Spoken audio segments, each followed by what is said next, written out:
Hello and welcome, everyone. My name is Michael O'Sullivan. I'm VP Sales at SimActive, and I'm excited to welcome you to today's workshop, Photogrammetry for Engineering, How Practical Is It? So today I'm joined by a great guest, Kyler Whittenberger, Photogrammetry Manager at Settimio Consulting Services. Kyler, thank you for being here. Could you start by introducing yourself and telling us a bit about Settimio Consulting's work? Of course, and thank you, Michael, for having me on. I appreciate it.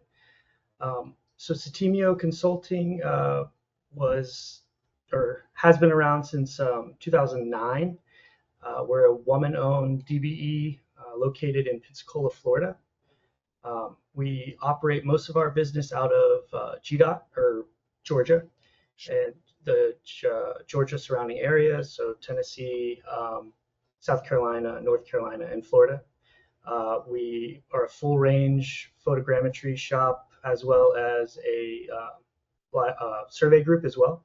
So we have a survey group located in Atlanta, and then all of our imagery processing, lidar processing, all of that happens in Pensacola.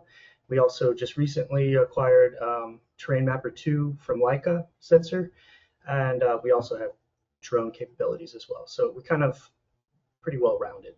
Okay, very good, very good. How about your role, Kyler, within Settimio, and where are you located yourself? So I am a remote worker. I'm in Virginia, right outside of DC, Chantilly area.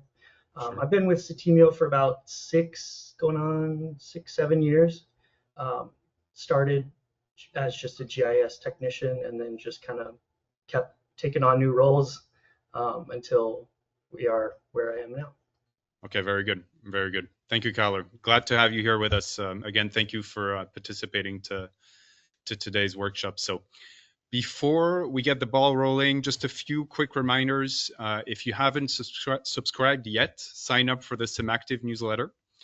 We share product updates, customer stories, future event invites, etc. So make sure you subscribe to our newsletter. As well, please drop questions into the Q&A box at any time throughout the workshop. A member from our team will reach out to you after the workshop to provide a written reply, and we can, of course, engage in further technical discussions as well after the workshop if necessary.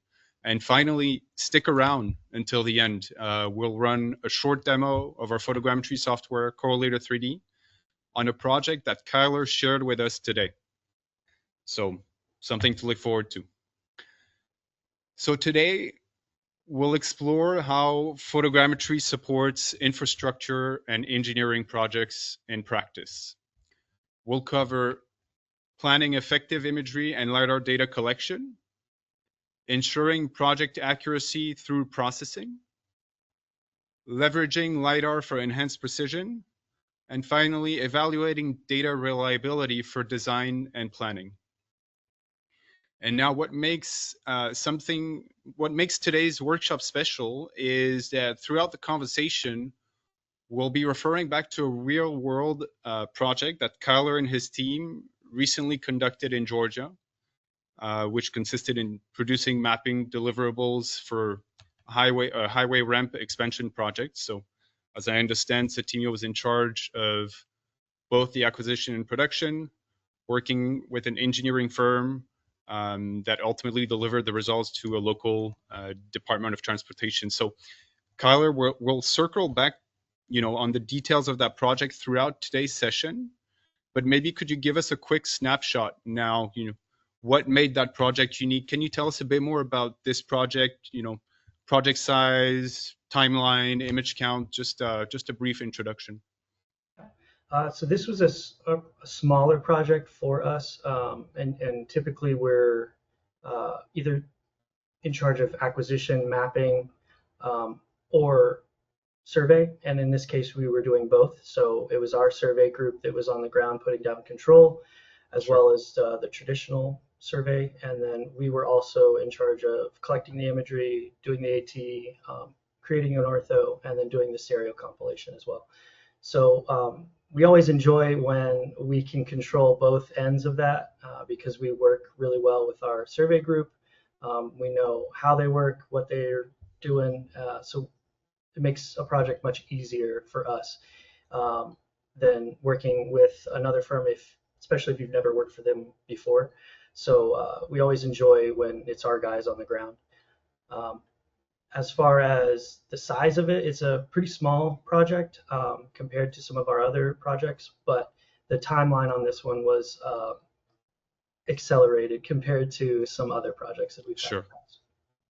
Sure, that's very interesting. Thanks for the overview, and I can completely, see how it must be very efficient to have the entire project from A to Z and to complete the workflow from A to Z for obvious reasons. So that's a good introduction. Thank you, Kyler. So let's talk a little bit about planning imagery and lidar collection. When it comes to engineering projects like road design, site planning, or corridor mapping, data collection is everything. And to be honest, I mean, we say this for a variety of projects. Some key factors for success include coordinating flight plans for both imagery and lidar, achieving consistent overlap and coverage, selecting the right platform for the project scope, and obviously ensuring synchronization between the sensors depending on the sensor that we are talking about. In this case, as you've mentioned, I understand you guys were flying the Leica TerrainMapper-2, and we've seen users fly the TerrainMapper-2 which is a lidar and imagery sensor, to deliver high precision data sets that serve both photogrammetric and engineering needs. So a question maybe, Kyler, would be looking at that Georgia REM project, what did the flight planning process look like? Can you tell us a little bit more about this?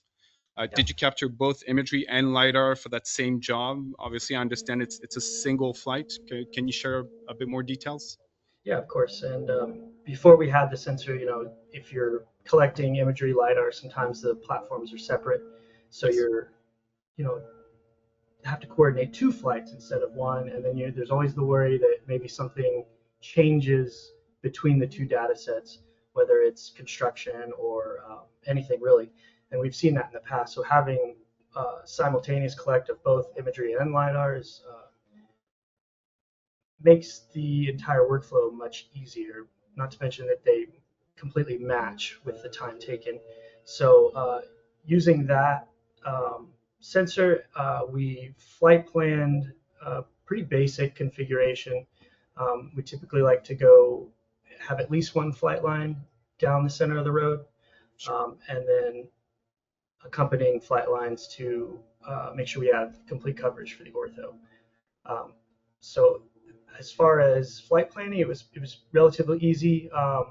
There are some airports around there, so we had to coordinate with ATC and then also contend with the weather as well. Okay, very good. Are you, just out of curiosity, Kyler, are you in the plane operating the sensor yourself, or is someone else? Can you describe a little bit the setup? Sure. Yeah. I've been in the plane in the past. Usually I'll go in when we're doing calibration or something like that. But no, we have a dedicated sensor operator and a dedicated pilot who have lots of experience and are really good at what they do. So I try to stay out of their way as much as possible. Okay, very good. Sounds good. Um, we're out of curiosity. We're at SimActive. We of course deal with photogrammetry software a lot for large format cameras, like you guys are using. But we also encounter people flying drones with specific sensors on them. Were drones considered at all for this type of project, or do you guys specifically deal with large format sensors? We also have drone capabilities. We have several, and then some that are also equipped with imagery and lidar, so we can collect that simultaneously as well. This project, we did consider it for while we were in the planning stages, but we decided to go with the terrain mapper because the drone was going to be over the roadway so Sure. much, and it was really just the project outlines are kind of set on just the road. and it's a busy interstate. So we felt like safety-wise, we wanted to keep our guys out of the road as much as possible, or even setting up on the side of a busy interstate. So we decided to go with the terrain mapper to avoid any safety issues. Okay, that makes a lot of sense. Thanks for sharing that, Kyler. So, very, very interesting. So, let's talk a little bit about ensuring accuracy through processing, right? So, once you have good data, in this case, collected with the TerrainMapper-2, the next challenge is processing it, to engineering grade accuracy. Best practices include, a rigorous aerial triangulation, cross-validation between the lidar and photogrammetry outputs. I mean, here, of course, we're talking about a fully integrated sensor, so I imagine things are quite simplified. Using standardized workflows for repeatability, and applying QA checks at each stage of the processing. So Correlator 3D makes it easier to apply strict accuracy checks throughout. Kyler, in that specific Georgia project, how did your team approach accuracy control? You kind of referred a little bit about it at the beginning here. Can you tell us a little bit more about accuracy control in general for that project?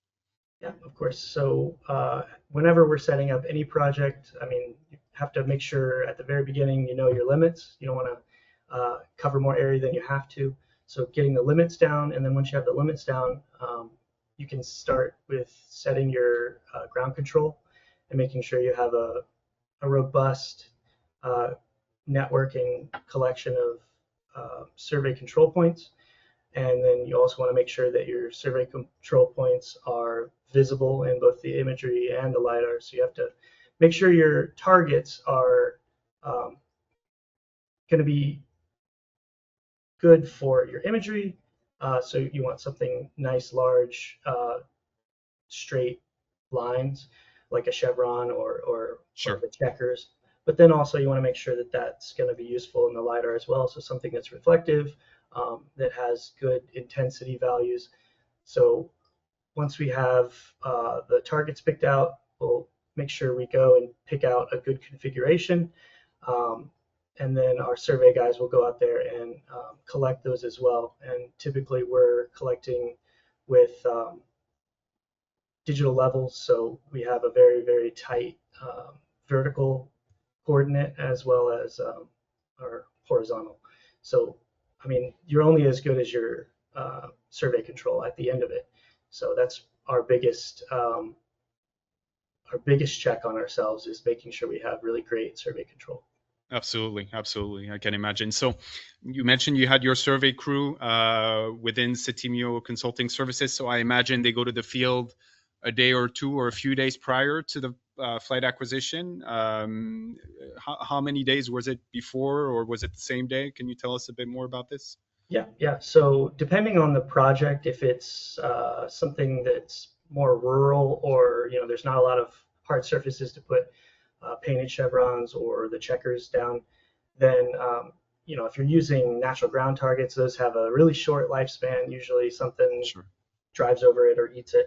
So depending on the job, we'll want to coordinate really, really quickly with our survey team. But this one, all the targets were on hard surface, and they were all painted chevrons or existing features. So as soon as our guys were done in the field, they let us know, and then we try to schedule that flight as quickly as possible. Sometimes we run into weather or other projects that are currently being collected, but because this one was down on hard surfaces, there wasn't an immediate need to get it collected as soon as they were done. So I think on this one we collected about a week after they had painted their targets. Okay, right on.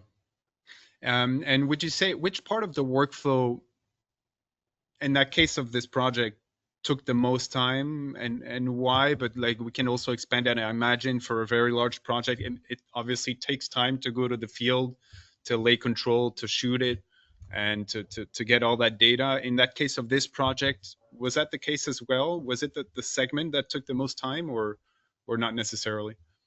Typically, depending on the size, as you were saying, sometimes laying the control will take quite a long bit of time. But on this one, it was short.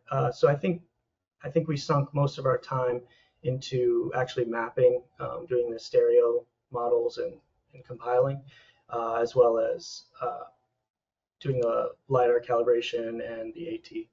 Okay, very good, very good. And final question. So maybe you alluded just a little bit to it right now, but how did you validate the final outputs before delivering to the engineering firm? Right, I understand in that case the not the end user, but the customer. I imagine it was an engineering firm. Yes, yeah, engineering firm, and then ultimately the ultimate client is GDOT. Um, so on our internal side of things, we make sure that we have from the get-go a robust control network, and then as we're going through the processing, we have dedicated checkpoints that aren't included in our solution in the AT, and that way we have independent checks outside of the control that was used for the AT. So that's one check, making sure that those come in to tolerance. Sure. Like you mentioned at the very beginning, you can check your imagery against your LiDAR, make sure those are lining up and making sense. And they should, especially in our sense when we were collecting both at the same time. Sure. And then once we have done all that, and then we've checked the numbers for our control residuals, making sure they're within tolerance. GDOT has an independent uh, verification team, and they will go out and compare the mapping and the LiDAR residuals, or like our surface that we created, depending on what we turned in. They'll go out there and check with spot checks. So as to date, we've never failed a validation check for a database. So that's something we take a lot of pride in. I can imagine. Yeah, that's very good indeed. Very impressive. Okay, so there's a double layer of checks essentially, right? There's a Yeah. check at your level, and obviously, I imagine, well, like you just mentioned, at the end user level as well. So very interesting. Thank you for sharing. Um, let's discuss a little bit about leveraging lidar. You know, while photogrammetry alone delivers powerful results, lidar adds extra value, typically by capturing under vegetation or in shadowed area, providing high density point clouds, delivering precise elevation models, and complementing the imagery for texture and visual context. So when you worked, Kyler, when you worked on the ramp expansion project, how did lidar improve the workflow? Can you share a little bit about this? Um, we love using LiDAR. LiDAR is one of our favorite things, especially with conjunction with the imagery. Um, LiDAR is unique in that it has a very tight uh, vertical, usually. I mean, if you've done all your processes and everything is making sense. And you know, each LiDAR point has its own XYZ. So we use that as a check against our AT, because you know you could do the best AT in the world, but if you have two different stereo compilers, you know they're going to see the ground a little bit different in any same spot within the project area. So you have a little bit of variability when you're just compiling from imagery. But if you have that LiDAR surface as well, you can make sure you're within tolerance and not putting something you know really low or really high. So using it as a check against the AT is really helpful for us. But like you mentioned, AT imagery, sometimes there's obscure areas that you can't see, which is one of the big downsides. So helping that would be the LiDAR with the ground surface underneath trees, as long as you have classified everything correctly. Sure. No, that makes a lot of sense. Did Correlator 3D make it easier to work with lidar and imagery together? Can you tell us a bit more about your usage of Correlator 3D at Settimio?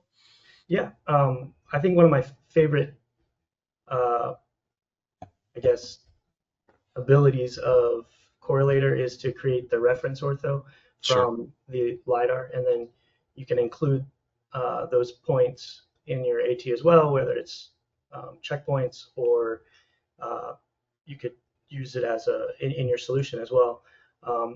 So I think having that ability to tie that surface into your solution, it just makes everything a little more robust. Sure. I'm glad you mentioned this, Kyler. That's actually a really, slick workflow, in my opinion, really powerful workflow that is quite unique, I would say, which is what you just mentioned, the ability to use the LiDAR intensity values to register an image data set on it. So, obviously there's several cases, but for example, in the case as well of a project that is flown once with LiDAR and once again with an image sensor, you can tie the two data sets together using ultimately the LiDAR as control for your image data set. So it's a very unique workflow, and a lot of people are very interested in using correlated 3D typically for that very same reason. So I'm glad you mentioned this. Are you the one who uses correlated 3D typically, Kyler, or is it more general to your team or to a team at Settimio? Right now, I've been probably the main user, but we're starting to get our training program together. Wanted to get one person who kind of knew what they were doing, and before we started teaching other people as well. So that's going to be my role coming up the next few months, is going to be making sure everybody knows how to use it, and kind of expanding our toolkit. That's awesome. Let us know if we can help in any ways with that. We'll be glad to help. So, in that case of this project, was it the DOT specifically that requested LiDAR deliverables, or was it your suggestion at Settimio? Yeah, so usually, depending on the project, but usually GDOT wants to have imagery and LiDAR. Sure. If it's there's certain circumstances, maybe they just want mobile LiDAR or just imagery, but usually they want both. Okay, very good. And final question for that section, would you say that LiDAR in that case typically captured features that photogrammetry alone would have missed? Was that one of the reasons, or is it mostly as well for mostly, I suppose, for the vertical and the control aspect of LiDAR? Yeah, definitely LiDAR will capture stuff that isn't either clear in imagery or is obscured, whether it's heavy shadowing or it could be trees, or even building lean, something like that, where you can usually get around it in some ways, or by messing with the histogram or colors or anything like that. But sometimes LiDAR can just pick out a feature a little bit better, especially under trees, is mainly the main benefit. Sure, absolutely. Very good. So let's talk now a little bit about evaluating data reliability for design and planning. So ultimately, engineers need to trust the data to make design decisions. That means ensuring reliability by validating against ground survey checkpoints. We just discussed this a little bit. Running statistical accuracy reports, documenting metadata and processing steps, and providing clear confidence intervals for deliverables. Kyler, you discussed a little bit about this earlier, but how did the engineering firm evaluate whether your dataset was reliable enough for ramp design? So as I understand, it was you, engineering firm, and then the DOT. The DOT has their checks. Is there something that happens at the engineering firm level as well? Yes, they will also as they're going through the file and checking it against both the survey control, existing features, if they have any existing mapping as built, anything like that, they will check as they're going through and designing whatever they're designing. So usually they check it too. So it's like us checking it on our end a lot, and then Sure. them checking as well, and then GDOT checking just to verify that everything's correct. So yeah, there's a lot of checking that goes into it. That's good. That's good. And so you provide RMSE and QA reports, I imagine, with your deliverables, correct? Yep, sure do. Okay. Okay, very good. And you just mentioned that your firm always, was able to validate the checks that were done by the DOTs, and so yeah, I think that's a really valuable piece of information. So thank you for sharing that. Reflecting back on that project, on that specific project, what would you say? I mean, that's perhaps a bit of a tough question, but what would you say was the biggest lesson learned, if any? I guess biggest lesson learned.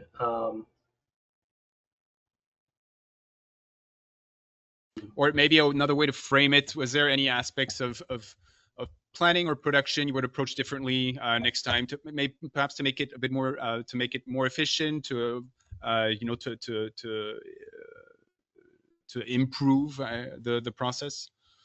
Yeah, I think there's always room for improvement Sure. for sure.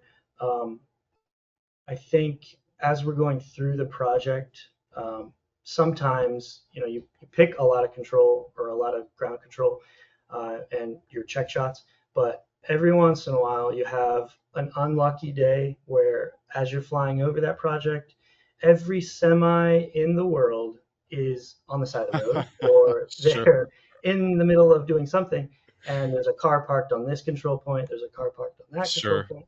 So I think that was a struggle for us. There was a couple control points that just weren't visible. So we had to kind of pivot and use some existing features to supplement that. But I think that you can't, you try to plan for that, but that's one of the things of just life. That makes a lot of sense. Yeah, I guess it's, you have to accept the risks indeed of the domain, right? And on working on road projects, of course. So did the project help Settimio win future work with DOTs? I understand, your main end user or customer is GDOT, you mentioned.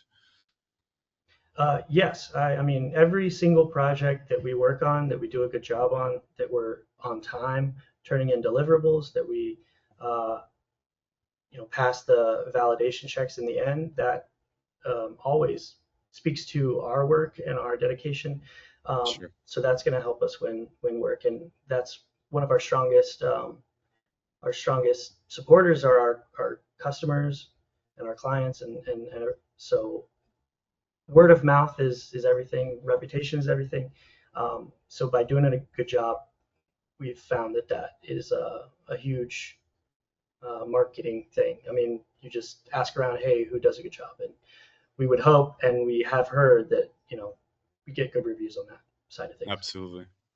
Very good. Thank you, Kyler. That was honestly a fascinating, real world example. So thank you for sharing all of this with us. One final question I would end on: if you could automate, one more part of your workflow, typically, what would it be? I think, especially on drone jobs or longer jobs, like 16, 17, 18 miles of corridor, Sure. you have a lot of control, you have a lot of images.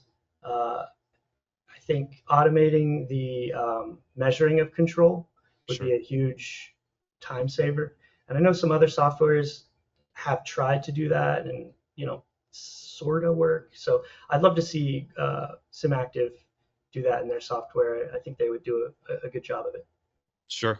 Absolutely. We'll take a dive into this, but yeah, indeed, this comes back to, you know surveying, going in the field, and taking shots, control shots, right? Which we can imagine is probably the most. I mean, it's obviously a part of the process that you cannot withdraw, but it's a time-consuming process. So Mhm.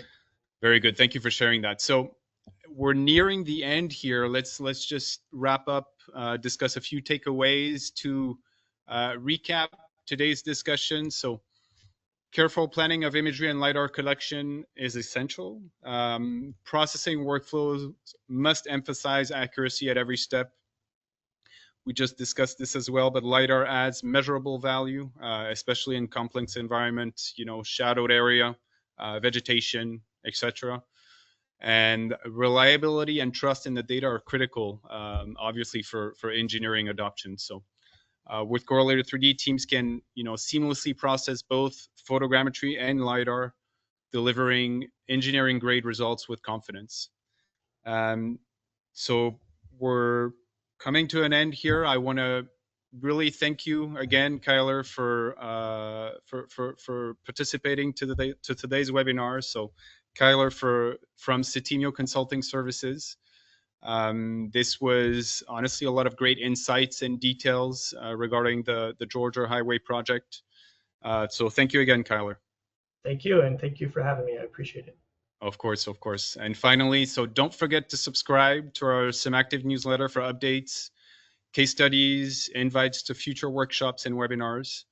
And now, as I promised at the beginning of the session today, I'll hand things over to our photogrammetry specialist, David Alamillo, who will run a short demo of correlated 3D on that same Georgia Highway ramp expansion we just discussed, showing how it supports photogrammetry and lidar integration for engineering projects.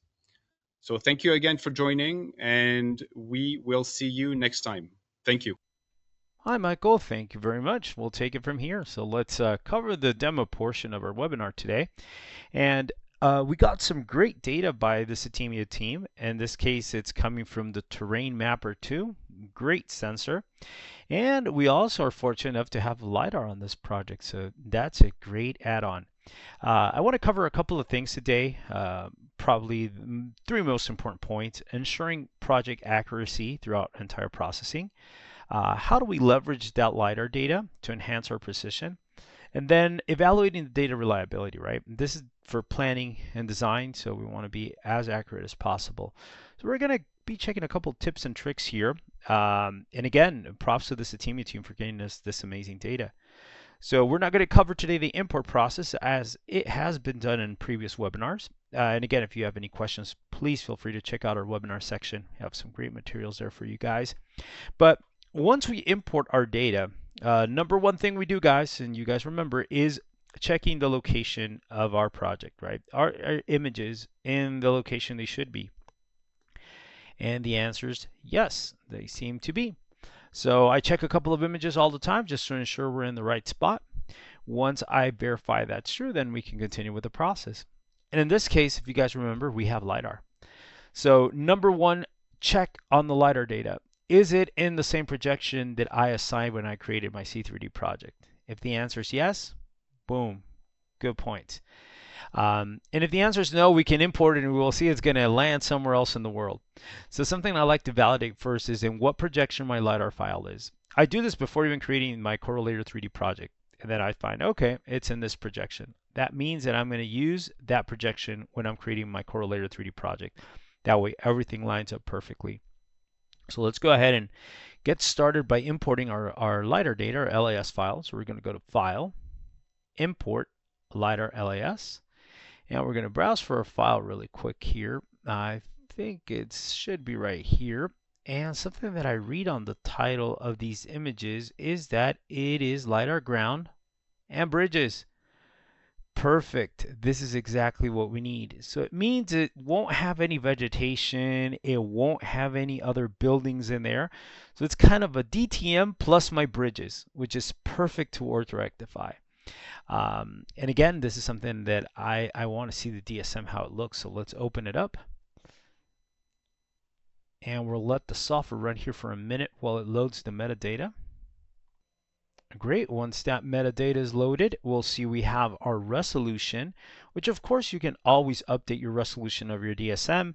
I'm going with the optimal resolution, 0.5 feet. Again, you can always modify this number to adjust the resolution of the DM the software will output. So let's exactly do that. Output the DSM and output our reference ortho, which is an intensity. You simply assign it a folder and a name, and the software will create those two outputs. So let's take a look at how that looks. Let's go and cancel out of this. And what we're going to do now is going to look at our reference ortho first. And that looks great. It actually goes with the area that we mapped, so we can definitely use this. And one of the cool things I like to see is where I'm going to extract GCPs.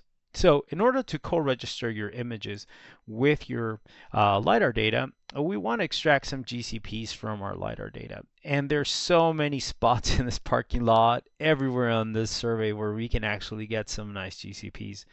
So this is going to work perfectly. So now let's take a look at the second layer we generated, which is our DSM. And the DSM looks great. Exactly what we were expecting, right? Everything has been classified, so there's no vegetation. That's great. And there's also no other man-made objects, right? We don't have any houses. We don't have any other features in there. So that is absolutely perfect for our orthorectification.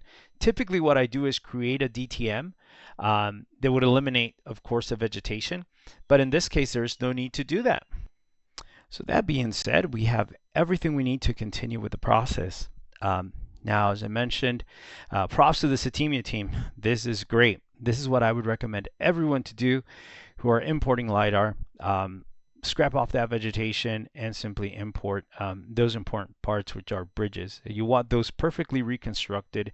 You don't want to be doing a lot of seamline editing to fix some of these features. So having them in your DSM, your DTM, is perfect. So in essence, this is kind of a hybrid. You have the best features of your DSM, which is our bridges, our elevated structures, but we DTM everything else. So props to the team. This is a great example of how LiDAR data should be brought in. Of course, if you want to do DTM orthorectification, if you need DSM orthorectification, well, you will have to bring in the other objects in here, which are our buildings. But again, maybe you can bring in buildings and scrap off the vegetation. Vegetation is the one that suffers the most when you're doing true orthorectification, of course, because of occlusion. So it's important to take that in mind when you're classifying your point clouds and bringing them back into Correlator. But this will save us a big step in the processing. So a lot of folks ask me, do I still need to generate a DSM from images? The answer is no. You can skip that step entirely. And this not only applies to LiDAR data. We can use an SRTM. We can use any other external surface model that we need in order to orthorectify our images. So that's a big plus in Correlator. Now that we have our DSM and our reference orthos imported, what's the first step in the process? Well, you guys know it's creating your type points. So once we create our type points, we're going to see all our type points generated. So let's take a look at that. And every single image has a type point. Everything is in red, yellow, green. So they're just showing us they have a residual value. And that looks absolutely great. What's the next step in the process? Well, what I typically like to do is run a first bundle adjustment. And this is where I'm going to go into my bundle adjustment tool and select the options that I want to use. In this case, I'm using an unconstrained sensor calibration and an unconstrained EO adjustment. And I'm not using any ground reference just yet because I have not created my GCPs. So for now, we'll leave it at that and process. And that will output a first report for us, which we're going to see on screen once that finalizes. And again, this might already have our control in it, but I'll always like to do a first bundle adjustment just to see how the solution is adjusting. Now, once we have our first bundle adjustment done, I like to start creating some GCPs. And this is the point where a lot of folks struggle, and I want to do a more in-depth review of how you create your GCPs. So number one thing, we need to turn on our reference ortho. So we need that. Of course, we're going to be pulling XY from our reference ortho. We need the DSM turned on in the background because we're going to be pulling Z when we create our GCPs. So that's important. But we have all this other stuff in here that might just visually, it doesn't help us a lot when creating those GCPs. So let's turn them off. Let's turn off our links. Let's turn off our step. And now we have a clean view of the map. And how exactly do we create a GCP? Well, I like to use features that are already on the ground, right? And what better features are there than our parking lot lines? This, anywhere I zoom in, it would be a manhole, parking lot line. This is great to create some GCPs. And what you need to do is go to the right-hand side here to the software where it says GCP creation. And what we're going to do is click the tool. And again, make sure you have your reference ortho and DSM selected. And we're going to click on any given point on the map where we want to create that GCP. Again, you want to be as accurate as possible. So let's use actually this corner right here. And there we go. We're going to adjust our GCPs just if it was like a real GCP. And once we're done tagging our images, we're going to save and close. And now we're going to have a new GCP created. So where's that GCP? They're actually all right here. So all our GCPs are basically in our layer tree. So now that we turn them on, actually I hadn't turned them on because I wanted to see how we create a new one, but we can see all the other GCPs that I have generated, right? So they're always going to be triangles, and they're going to be listed as triangles. So I actually have one GCP up here, and you want to distribute your GCPs as if you were a surveyor on the ground, right? I always like to remind folks it's like making your bed. You want to have a nice distribution of GCPs, not heavy on one side and not heavy on the other, so it doesn't pull more on one side than the other. So you always want to have them very well distributed. Now, how many GCPs do you need? This really depends on the project, on the survey. It depends on, basically elevation changes, if you have huge elevation changes, or it's a pretty flat terrain. So all these play into the process. Let's create another GCP here for the sake of it. Let's use this marking right here. And again, we'll just adjust our GCP. And again, I could be more accurate than this, but we'll simply go through our images here and do it really quick for the demo. Now, again, once you've done this process, you see these values. Again, they're coming from XY from your reference ortho, and Z is coming from your DSM. So that's what we're going to use. And this one's right on the edge, so we're not going to tag that image and save and close. So now that we're done, what's next? Well, we're going to disable our tool, and we're going to go to the bundle adjustment tool, and then run our bundle adjustment with ground control points. And we're going to process. This, of course, will output a report for us where we can review our residuals. And if the residuals are to our liking, we can then proceed with our ortho rectification because we don't have to create a DSM. So if this looks all great, then we can simply validate our solution before and after, image adjustments, how much the image is adjusted, and then finally, I would like to take you guys to the last page where we see the breakdown of the GCPs. And again, you guys are pretty familiar with the process. If there's any GCP you think you mistagged or you can improve a little bit better, you can remove, you can retag that GCP, rerun your bundle adjustment. You could even delete the step and then redo your bundle adjustment.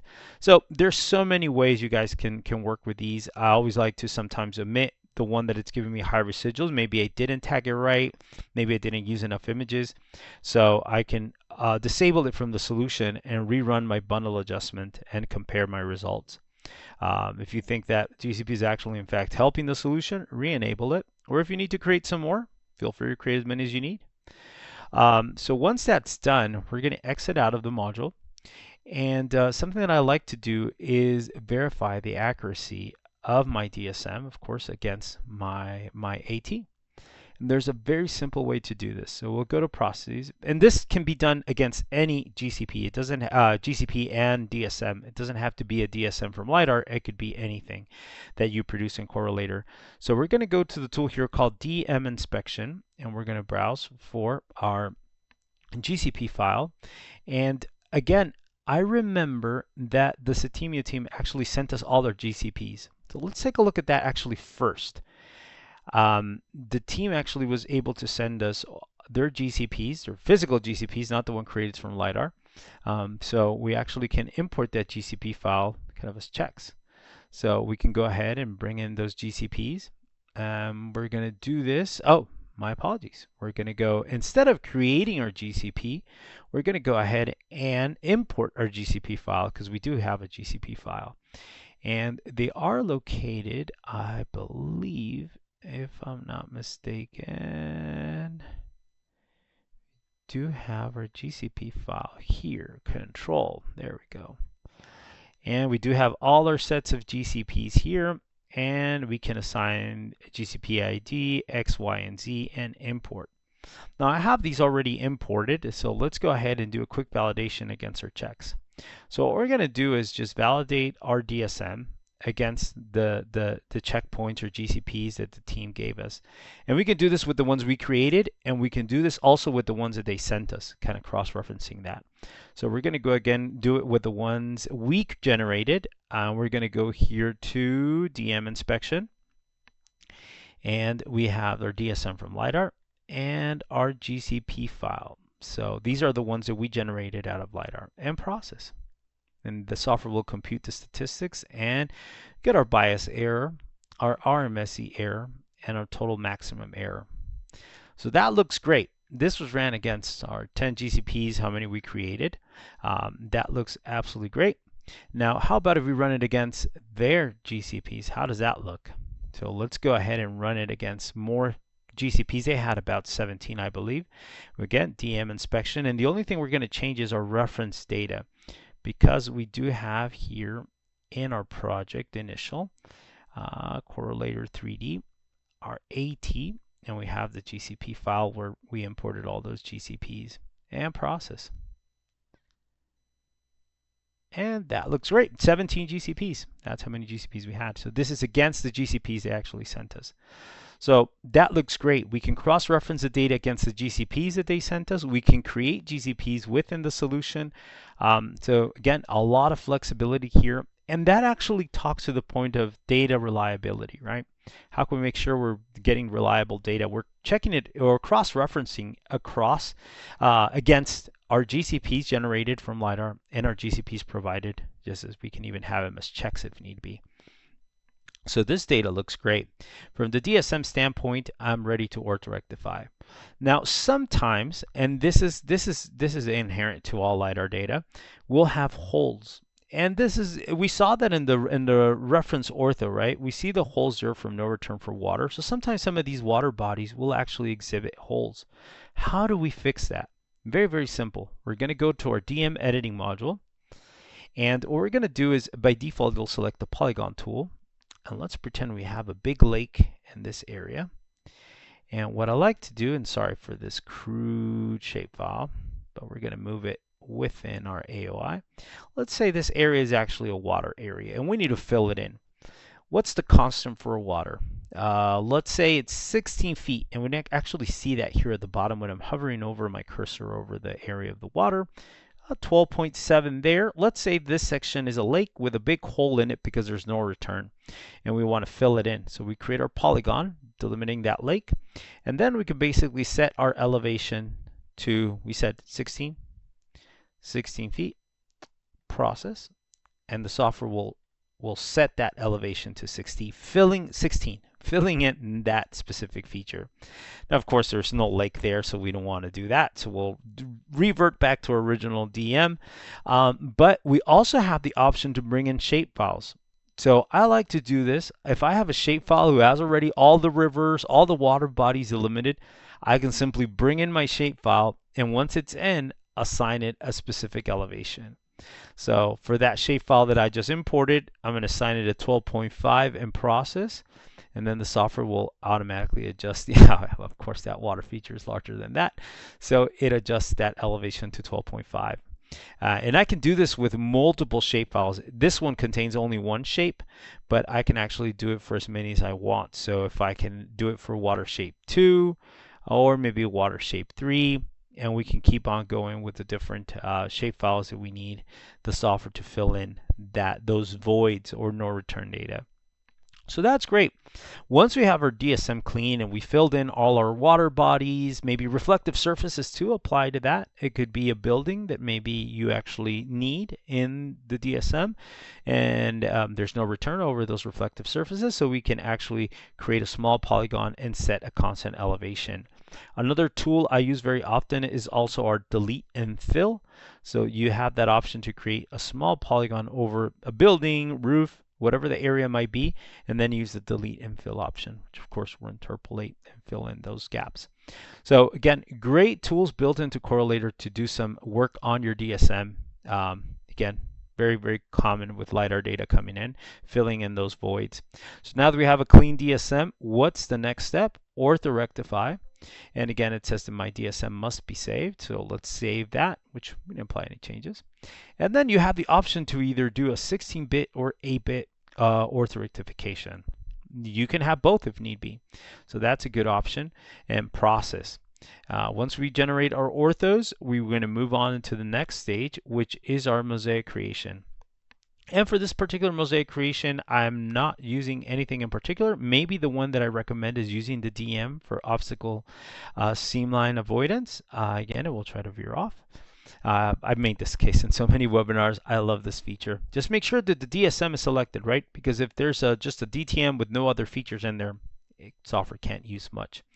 So that's a good tip and trick. And now let's take a look at our GCPs. Once the mosaic is done, I always like to go through the process of going through my GCPs, make sure they're in the right spot. Again, part of that validating against ground survey checkpoints. So is that ground control in the right spot? Yes, sir, it is. And I repeat it for every single one that I have here. Now, again, I'm not doing any seamline edits just yet, but you can always go through the last step of creating your seam lines and, well, fixing your seam lines. There's always little things, cars you might want to get rid of that I like to go through the process. But again, this looks very good. Just from a survey standpoint, looks very accurate. So again, this is the process of generating your own point GCPs with your LiDAR data and processing that. Again, capturing all this data was great. So that props to the Settimio team. This is a great data set, very accurate data set. So what's the next part of it? Again, the next section for this would actually be the seamline edits, which in this case, I don't foresee there are a lot, but you can always access the seamline editing module and adjust any of your seamlines by selecting the block and going through the seamline editing module. So this is it for now. Thank you very much for your guys' time and for going with me through the different stages of Correlator 3D and the benefits it has when importing LiDAR data and getting the most accurate results. If you guys have any questions, we have several channels where you guys can go through. Most important is our support portal. Please don't feel shy to reach out to us via our support portal, create a ticket.